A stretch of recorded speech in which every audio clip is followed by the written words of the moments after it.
아, 날씨 너무 좋다. 역시 가을은 천고마비의 계절이야. 하늘은 높고 말은 살찌고 나도 살찌고.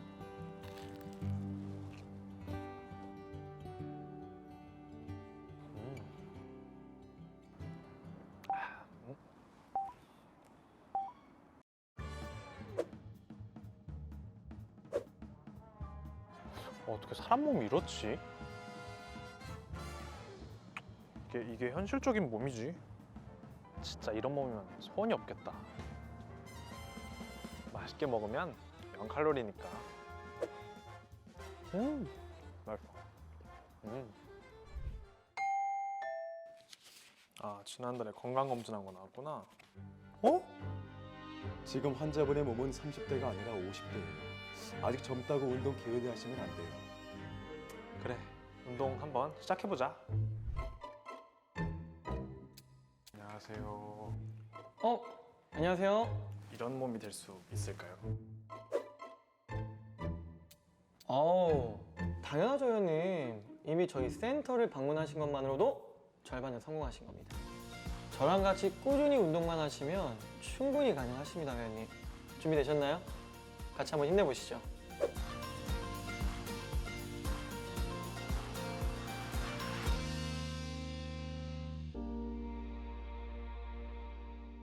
나는 루저인가 형통한 사람인가? 저 사람의 미래가 어떻게 될지 여러분 궁금하시죠? 한번 기다려 보시면 이제 알게 될 거예요. 오늘 말씀의 제목이 나는 루저인가 형통한 사람인가? 오늘 말씀의 제목을 잡았는데, 여러분 루저라는 그런 용어를 우리 젊은 사람들이 많이 쓰는 것 같아요. 이 루저라는 것은 패배자, 실패자, 또 그 앞서가는 대열에서 낙오자, 이런 의미가 있어요. 그래서 이 젊은이들이 이 루저가 되지 않기 위해서 많이 애를 쓰거든요. 그럼에도 불구하고 많은 사람들이 스스로를 낙오자라고 이렇게 생각하는 경우가 너무 많은 것 같아요. 근데 이 루저, 낙오자의 반대 개념, 위너, 승리자거든요. 근데 이 승리자는 성경의 다른 말로 형통한 자, 이렇게 표현을 했어요. 그래서 나는 루저인가 형통한 사람인가? 나는 정말 형통한 사람이 될 수 있을까? 여러분 오늘 말씀을 들어보면 내 삶의 큰 그림이 하나 이렇게 그려질 수가 있습니다. 우리가 낙오자, 루저인지 성자인지를 무엇을 보고 판단하나? 많은 사람들이 현재의 상태를 봐요. 현재의 형편을 보고 사람들이 이렇게 판단하는데 그게 맞는 걸까? 우리는 성경에 나오는 인물 요셉이라는 사람을 보면 우리는 좀 가늠할 수 있는 방법이 생겨요. 요셉은 형들에게 미움을 사죠. 그래서 구덩이에 밀어 넣어줬어요. 구덩이에 빠진 겁니다. 형들에게 살려달라고 애원해보지만 형들은 모른 척 하다가 요셉을 애굽으로 팔아버리죠. 창세기 37장 28절에 그 내용이 나와요. 그때 미디안 사람에게 그 구덩이에 있는 요셉을 팔아버려요. 은 20의 그를 이스마엘 사람에게 팔매 그리 됐어요. 그래서 요셉은 이제 애굽으로 끌려가는 거예요. 우리는 이 상황을 보면 요셉은 구덩이에 빠졌고 팔려가는 사람이에요. 그야말로 낙오자입니다. 인생 패배자예요. 형들은 동생을 팔아버리고 웅덩이에 밀어넣어버린 성자일 수 있습니다.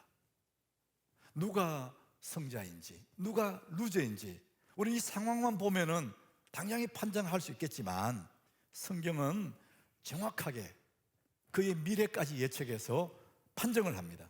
창세기 39장 2절 우리 같이 한번 읽어봅니다. 여호와께서 요셉과 함께 하심으로 그가 형통한 자가 되어 그의 주인 애굽 사람의 집에 있으니. 요셉을 지금 팔려갔습니다. 그리고 애굽 사람의 집에 종노릇하고 있는 거예요. 그런데 성경은 뭐라 그러냐? 그가 형통한 자가 되었다. 그는 지금 종의 모습이고 팔려간 신세고 희망이 안 보이는데 성경은 그를 뭐라 그러냐? 형통한 자다 이렇게 말하는 거예요. 근거는 그 앞절이에요. 여호와께서 요셉과 함께 하심으로. 따라합시다. 여호와께서 요셉과 함께 하심으로. 딱 이유는 그 한 가지 때문에 요셉은 오늘은 종이지만, 희망이 안 보이지만 하나님이 함께 하는 그 이유 하나로 요셉은 형통한 자다. 성경은 그렇게 말하고 있습니다.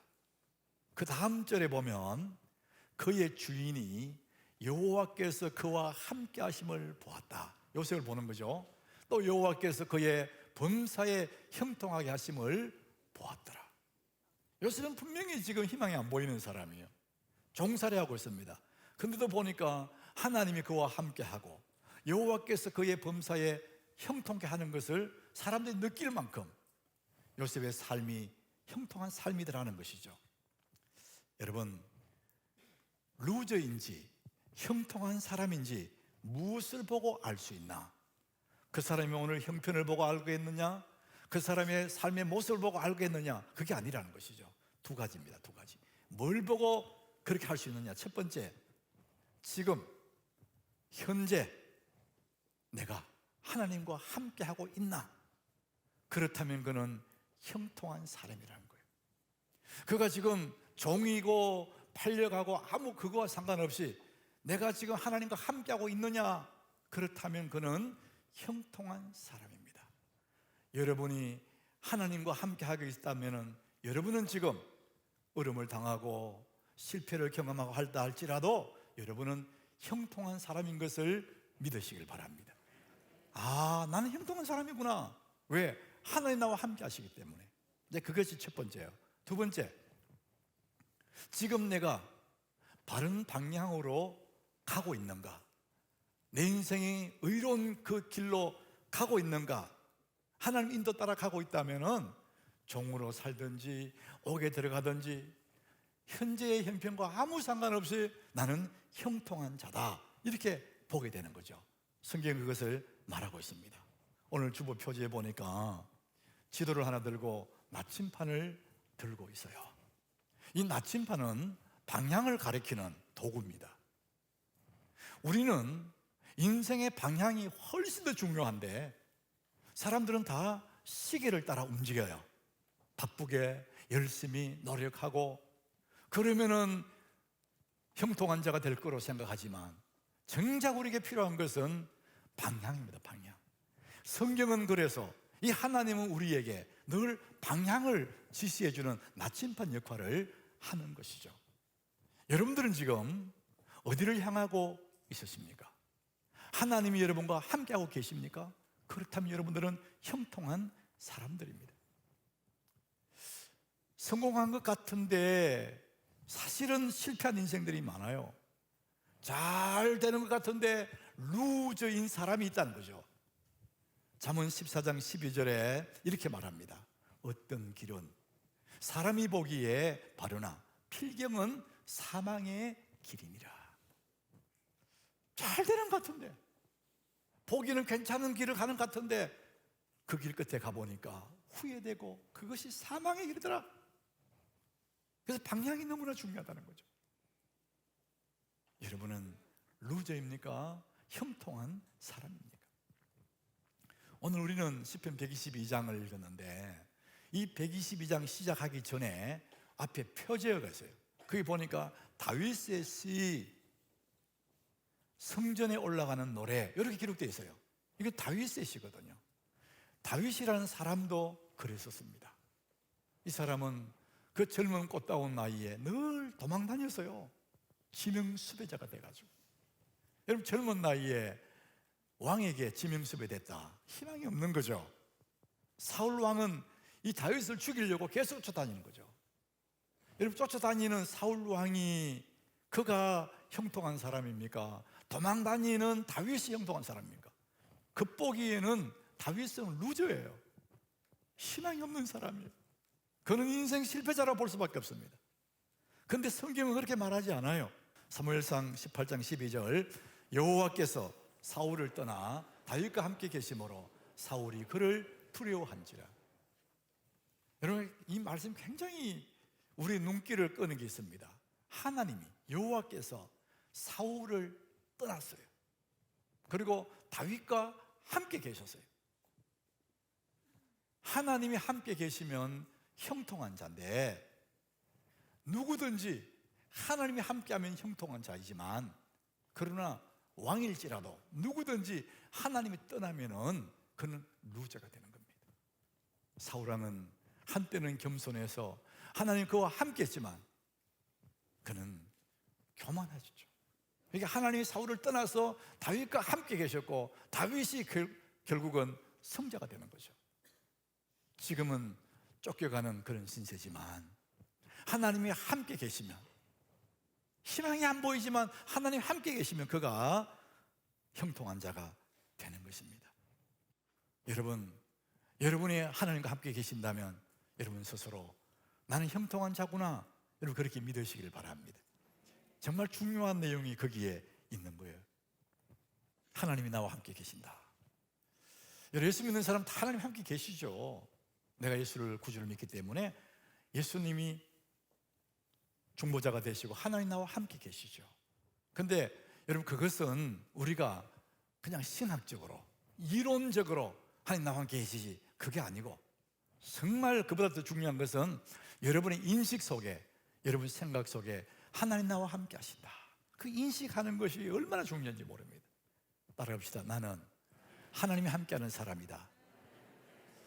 여러분이 만약에 그렇게 인식한다면 그것이 여러분의 삶의 정체성이에요. 자아상입니다.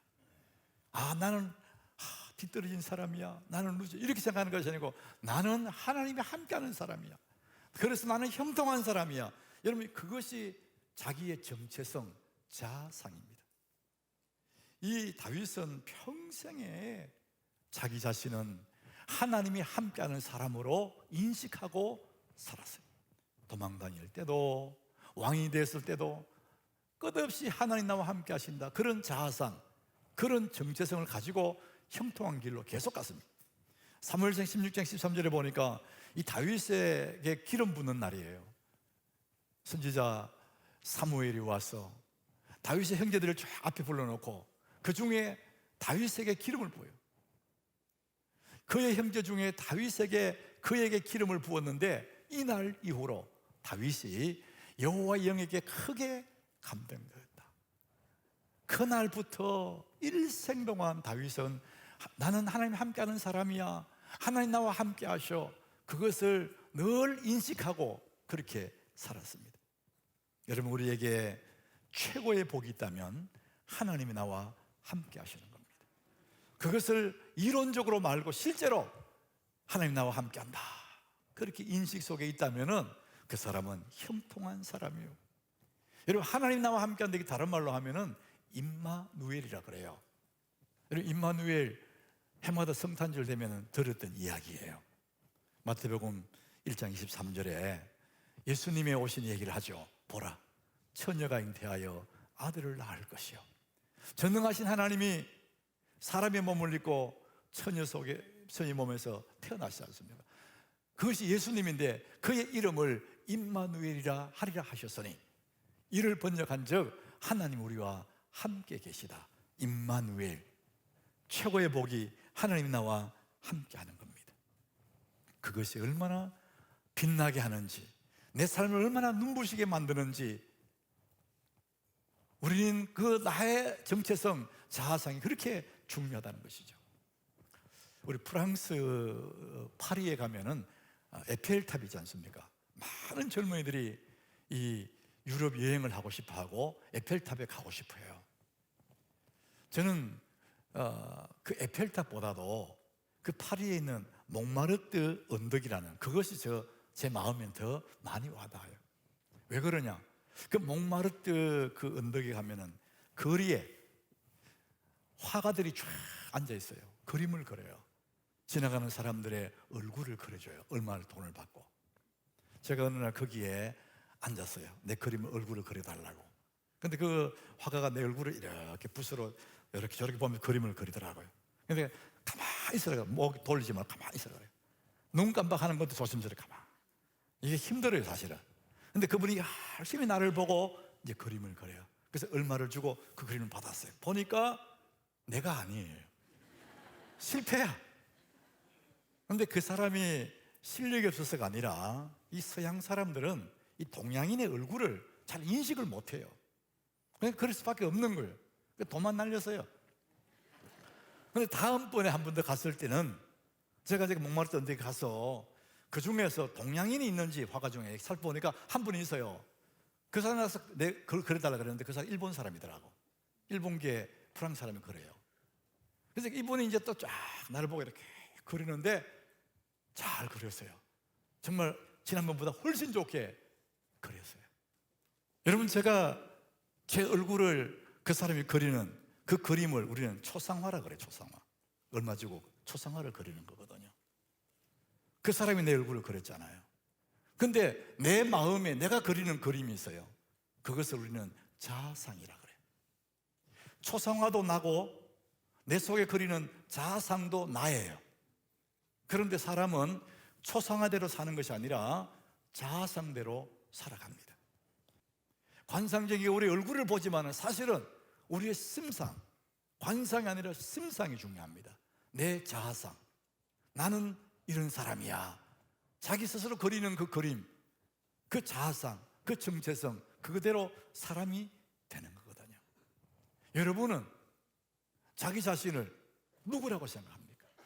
나는 낙오자야, 나는 루저야, 복이 없어, 이렇게 생각하십니까? 아니면 하나님 나와 함께 하시는 사람이고 나는 형통한 사람이야, 이렇게 생각하십니까?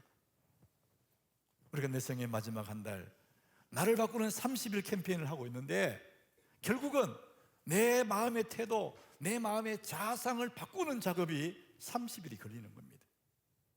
하나님이 이스라엘 백성들을 광야로 인도하셔서 가나안 땅으로 들어가게 하실 때 광야 40년 동안 그들이 계속해서 광야를 돌았잖아요. 그 기간은 뭐 하는 기간이냐? 그들의 자화상을 바꾸는 시간이에요. 늘 마음속에 나는 종이야, 종의 근성이 찔러 있는 그 몸속에 하나님의 자녀로서 가나안의 주인으로 살아갈 그런 자화상이 없고 종의 근성이 내 몸을 사로잡고 있는 거예요. 그래서 하나님은 그 자아상을 바꾸는 작업이 40년 걸린 것이죠. 사랑하는 여러분, 하나님이 우리와 함께 하십니다. 그럼 나는 형통한 사람입니다. 따라합시다. 나는 하나님이 함께하는 사람이다. 나는 형통한 사람이다. 여러분, 우리 얼굴에 이 자화상, 이 관상대로 사는 것이 아니라 내 심성에 있는 자화상대로 살아간다는 것. 눈부신 하나님의 영광을 가슴에 품고 나는 하나님의 자녀다, 이런 인식을, 정신을 가지고 살아가면 그는 오늘도 형통한 삶을 살아가게 될 줄 믿습니다. 하나님의 자녀가 되었습니다. 자, 그러면은 이 하나님의 자녀인데, 신분은 하나님의 자녀인데 무엇을 생각하며 사느냐, 어떤 데 관심을 두고 사는가, 이 관심 굉장히 중요합니다. 관심을 바꾸면 인생이 바뀌기 때문에 사람들은 관심 따라 살거든요. 자기 관심 분야로 가게 됩니다. 그래서 관심이 그렇게 중요한 거예요. 예수 믿는 사람도 잘못된 데 관심을 두면 그쪽으로 가게 되거든요. 영국의 위대한 정치가라고 말하죠. 우리가 다 알고 있는 처칠, 윈스턴 처칠이라는 사람, 우리 다 알지 않습니까? 이 사람이 그렇게 우리에게 알려진 것은 어느 대학의 졸업식장에서 연설 몇 마디 했는 그게 우리 마음에 남아있거든요. 이 수많은 대학생들 가슴에 불을 지르고 꿈을 꾸게 만들고 용기를 주었던 그 한마디, You never give up. 결코 포기하지 마. You never give up. 이것을 몇 번 했다잖아요. 그러니까 젊은이들이 포기했다가 맞아, 포기하면 안 되지, 용기를 내고 또 도전을 하고. 여러분, 세상에는 포기하지 않고 끝까지 용기를 내는 사람에게 좋은 결과가 있다, 이렇게 가르칩니다. 이 세상의 논리입니다. 여러분, 그것이 나쁘지 않습니다. 때로는 우리 거리해야 됩니다. 너무 힘이 없는 젊은이들이 쉽게 포기하거든요. 그러나 우리는 성경적인 관점에서 보면은 때로는 포기하지 못해서 망하는 사람 많습니다. 포기하지 못해서 실패하는 사람 많다는 거예요. 길이 아니면은 가지를 말아야 되는데 그 잘못된 길인 줄 알면서도 포기하지 않고 끝까지 가는 거예요. 그래서 마지막에 가보니까 멸망의 길이었다는 거예요. 포기할 때 포기하는 것도 용기인데 고집을 부리고 끝까지 갔다가 절망하는 그런 경우 얼마나 많습니까? 그 사람이 아브라함의 조카 롯입니다. 롯은 자기 눈으로 볼 때 소돔 고모라가 너무나 좋은 땅으로 보였어요. 멸망의 땅인데, 거기 있는 죄악의 도성인데 그거는 보이지 않고 살기 좋은 땅이다. 물이 흐르고 여호와의 동산 같고, 야, 저기 가면은 내가 부자가 되겠다. 그를 이끌어간 그것은 욕망이죠. 그의 관심은 오로지 욕망이었어요. 그 잘못된 관심을 쫓아가다가 그 소돔 고모라에서 다 잃어버렸어요. 아내와 함께 나오다가 아내는 송기둥 돼버리고 겨우 딸 둘 데리고 몸만 빠져나왔어요. 다 잃어버렸어요. 갈라디아서 10장 8절에 보니까 이렇게 기록합니다. 자기의 육체를 위하여 심는 자는 육체로부터 썩어질 것을 거두고, 성령을 위하여 심는 자는 성령으로부터 영생을 거두리라. 여러분, 이 주보 표지에 있는 이 나침판, 우리의 삶의 방향 너무 중요한 거예요. 포기할 것을 포기해야 되는데 포기하지 못하고 고집 부리다가 다 잃어버리는 거예요. 여러분, 하나님의 뜻이면 그 길로 계속 가면 돼요. 그런데 이게 아닌데, 이게 아닌가 봐. 여러분, 빨리 돌아서시기 바랍니다. 포기하는 것도 용기예요. 다윗은 오로지 그의 관심은 하나님이었어요. 성공도 아니고 왕 되는 것도 아니고 세상 쾌락도 아니고 그의 오로지 관심사는 하나님이었어요. 그가 왕이 되기 전에도 그렇고 왕이 됐을 때도 그의 머릿속에 온통 하나님밖에 없었어요. 그렇게 긴 세월 도망다니다가 왕이 되어서 왕궁에 들어갔을 때 맨 먼저 한 일이 하나님의 교회 법궤를 다윗 성으로 모셔오는 일이었어요. 그리고 회막 속에 법궤를 모셔놨거든요. 그리고 나라가 더 부강해지고 왕위가 튼튼해지고 이제는 걱정할 것 없는 성공의 가도를 달리고 있었어요. 사람들은 이때 되면 하나님 다 잊어버리거든요. 그런데 다윗은 그때도 하나님을 생각하는 거예요. 그의 관심은 하나님밖에 없었어요. 역대상 17장 1절에 보니까 다윗이 그의 궁정에 거주할 때 이제 성공했다는 거죠. 모든 걸 다 점령했고 편안한 태평성대가 됐어요. 다윗이 선지자 나단에게 이르되, 나는 백향목 궁에 거주하는데, 나는 이렇게 편안하게 호호식하고 사는데 여호와의 언약궤는 저 휘장 속에 있다. 이게 마음이 아프다는 거예요. 나는 백향목 궁에서 호호식하는데 하나님의 궤가 밖에 있다. 저 회막 속에 있다. 너무 마음이 아프다. 다윗의 관심은요, 하나님밖에 없는 거예요. 하나님에게 관심을 집중하는 그것이 얼마나 큰 복인지 모릅니다. 하나님 나와 함께 하신다. 그렇다면 여러분, 하나님께 관심을 두고 우리의 관심사를 하나님께 두는 그 사람이 더 복이 있는 줄 믿으시길 바랍니다. 다윗은 그것만 생각하는 사람이에요. 여러분, 하나님께 관심을 집중한다. 이게 어떤 걸까? 성경을 막 밤낮에 성경 읽는 것이 하나님 관심 집중하는 걸까? 계속 기도만 하는 걸까? 늘 찬송만 부르는 걸까? 무엇이 하나님께 관심을 집중하는 걸까? 오늘 본문 6절에 이렇게 말합니다. 우리 같이 읽어봅니다. 예루살렘을 위하여 평안을 구하라. 예루살렘을 사랑하는 자는 형통하리로다. 이 예루살렘, 그 당시에 모든 이스라엘 백성의 중심지가 예루살렘입니다. 거기 회막이 있었고 나중에 성전이 거기 들어와요. 예루살렘을 사랑하는 자는 형통하리로다. 하나님께 관심이 있다, 하나님께 관심을 집중한다. 다른 말로 하면은 교회 중심으로 살아가는 것이죠. 여러분, 오늘 1절에도 그 말합니다. 오늘 본문 1절, 사람이 내게 말하기를 여호와의 집에 올라가자 할 때 내가 기뻐하였도다. 따라합시다. 내가 기뻐하였도다. 하나님의 집에 가는 것이 너무 기쁘다는 거예요. 기뻐하였다. 4절에도 보니까 그 말을 합니다. 지파들, 곧 여호와의 지파들이 여호와의 이름에 감사하려고 이스라엘의 전례대로 거리로 올라가는도다. 기뻐하고 감사하고, 하나님의 중심으로, 교회 중심으로 살아가는 사람들은 늘 기뻐하고 감사한다는 거죠.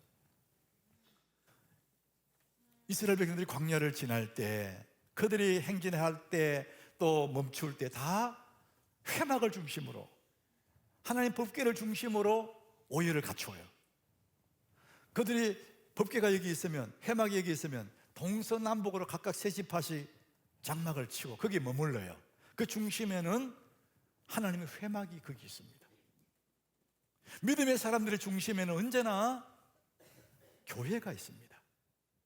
우리 인생의 광야를 지난 동안 교회 중심으로 살아가야 내 신앙이 잃어버리지 않게 되는 겁니다. 교회를 떠나면은 믿음에서 떠나는 거예요. 따라합시다. 교회를 떠나는 것은 믿음에서 떠나는 것이다. 나는 교회 안 나가, 그 말은 나는 믿음을 버렸다, 같은 이야기예요. 사람들은 가난한 성도 이렇게 말하는데, 교회 안 나가는 사람들, 예수 믿다가 안 나간 사람들 많은데 가난한 성도 이름은 좋아 보이잖아요. 그런데 여러분, 그것은 얼마 가지 않으면 믿음을 다 잃어버립니다. 한때 뜨거웠던 그 열정들, 교회 나가지 않는 그때부터 서서히 썩어져서 사라져버립니다. 왜 교회 안 나가느냐 물어보면 이유가 있어요. 나는 교회에 상처받았어요. 나는 교회에 실망했어요. 교회가 내 필요를 못 채워줘요. 내 기준에 안 맞다는 거예요. 이유가 있죠. 그럼에도 불구하고 교회가 소망입니다. 어떤 이유도 불구하고 교회가 소망이에요. 여러분, 신약 성경을 읽어보세요. 교회와 분리되어 있는 그리스도인은 없어요. 엄마와 아이는 탯줄로 연결되어 있어요. 이거 끊어지면 죽는 거예요. 우리 신자는 반드시 교회를 중심으로 살아가는 것이죠. 하나님께 관심 갖는다, 우리의 삶에 적용하면 교회 중심으로 살아가는 것입니다. 어떤 이유든지, 이런저런 이유가 많이 있겠지만 여러분, 그거 다 차지하고, 그럼에도 불구하고 교회가 이 땅의 소망입니다. 우리 교회가 지난 봄에 이 코로나19 때문에 어려워진 이 하남에 있는 교회들 100만 원씩 100교회를 우리가 도왔어요. 그때 장로님들이 아주 기쁘게 감사하면서 그렇게 하기로 결의했고, 우리 성도들에게 얘기했을 때 모든 성도들이 기뻐하면서 동참했어요. 그래서 100교회를 도왔습니다. 이번 11월 한 달 동안 우리가 또 이 한 달이 가기 전에 준비해서 한 번 더 그분들을 도우려고 그래요. 그것이 얼마나 큰 힘이 될지 우리는 몰라요. 그러나 그렇게 하는 이유가 있습니다. 교회가 살아야 우리 영혼이 살고, 교회가 살아야 이 도시가 살아나고, 교회가 살아나야 민족이 소망이 있기 때문에 우리는 교회를 사랑하는 것입니다. 소상인들 살아나야 된다고 하잖아요. 살아나야죠. 그러나 그보다 더 근원적인 것이 뭐냐? 교회가 살아나야 됩니다. 왜냐? 교회가 세상의 소망이기 때문에 그렇습니다. 한 가정에 장남이 장남 노릇 못하면 동생들이 다 고생하잖아요. 이 하나님이 우리 하남교회를 이 장자처럼 세워놓은 이유가 있어요. 우리만 생각하면 안 된다는 거죠. 그래서 돌아봐야죠. 우리가 뭐 대단한 건 못하지만 마음으로 그렇게 해야 되는 것이죠. 하나님은 그것을 너무나 귀하게 보시는 것이죠. 오늘 6절에 그렇게 말합니다. 예루살렘을 위하여 평안을 구하라. 예루살렘을 사랑하는 자는 형통하라. 내가 하나님께 관심을 둔다, 다른 말로 하면은 교회 중심으로 살아가는 거죠. 여러분, 교회를 사랑하는 것이 어떤 걸까? 점점 교회를 얘기하는데 교회를 사랑하는 것이 어떤 걸까? 시편 92장 12절에 보니까 예수를 믿는 사람들, 하나님의 자녀들은 종류나무처럼 번성한대요.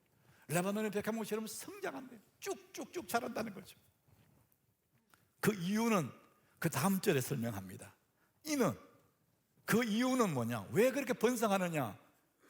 여호와의 집에 심겼기 때문에. 우리 하나님의 뜰 안에서 번성한다. 하나님의 집에 심겼고 여호와의 뜰에 심겨있기 때문에 그 안에서 성장하고 번성한다는 겁니다. 여러분 정말 교회 중심으로 산다는 다른 말은 교회에 심기는 겁니다.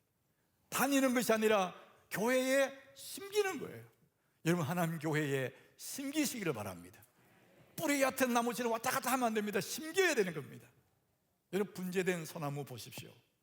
분재를 해버리면 30년이 지나도 50년에도 1m도 안 돼요. 소나무가 산속에 있는 나무는 거창한 나무가 되는데 분재를 해버리면요 조그만합니다. 30년 지나도 그래요. 계속해서 화분을 옮겨 심어버려요. 뿌리 자르고 화분 계속 옮겨버리면은 그 우람하게 자랄 수 있는 그 나무, 그 DNA가 있는데도 요만하게 자라요. 사랑하는 여러분, 이런저런 사연을 남고 하남교회까지 오신 여러분, 이 하남교회가 여러분의 인생의 마지막 교회가 되기를 축복합니다. 조금만 어려우면서 또 다른 데 가고 다른 데 가고, 여러분 그러면은 분재가 돼버려요. 분재가 신앙의 거목이 될 수가 없습니다. 신앙의 거목이 되는 이유는 딱 한 가지예요. 여호와의 집에 심기는 거예요. 여호와의 뜰 안에서 자라는 것입니다. 바람도 불고 태풍도 오고 유혹도 있고 시험거리도 있고 하지만 꿋꿋하게 자리 잡으면은 믿음의 거목이 되는 거예요.